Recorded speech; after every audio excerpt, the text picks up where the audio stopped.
Sinimulan ng talakay ng komite sa Kamara ang ilang panukala laban sa political dynasty. Naniniwala ang COMELEC at ang House Committee na maipapasa ang panukala bago mag-2028 presidential elections. May unang balita si Bernadette Reyes. Matapos ang halos 40 taon mula ng ratipikahan ng 1987 Constitution, sa unang pagkakataon, seryosong tinalakay ng Committee on Suffrage and Electoral Reform sa Kongreso ang Anti-Dynasty Bill. Mahigit 20 House Bill o panukalang batas ang hinain ng mga kongresista. It has been close to 40 years since our Constitution was ratified with a provision intended to guarantee equal access to opportunities for public service and prohibit political dynasties. Ngunit kulang po ito ng isang enabling law. At ito na po ang nais nating ipasa sa 20th Congress.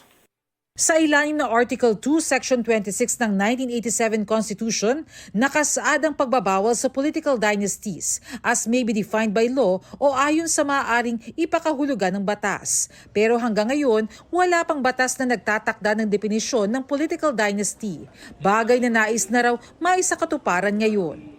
For the first time in a serious and deliberate way, the House of Representatives takes a decisive step toward giving life to that promise. This hearing is convened not to attack families, not to single out individuals, and not to rewrite political history.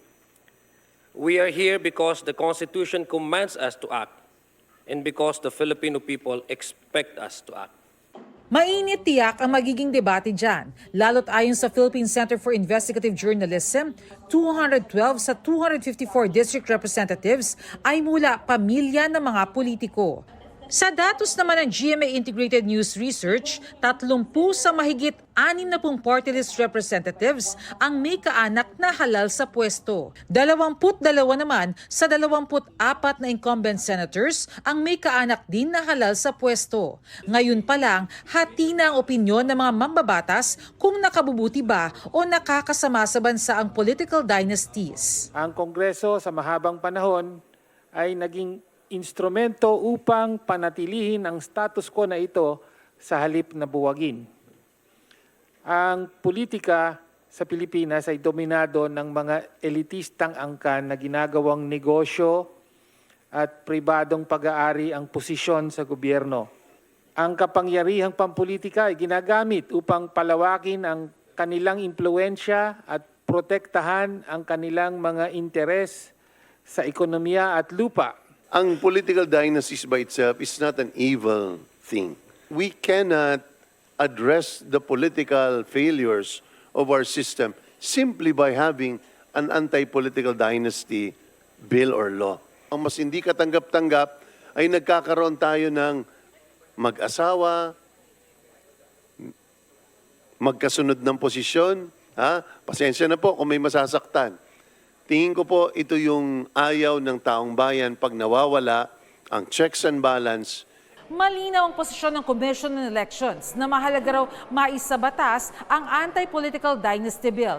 Pero may mga maaari raw maging problema sa implementasyon nito. Kaya naman mahalaga raw na maging maikli, malawak at malinaw ang definisyon nito.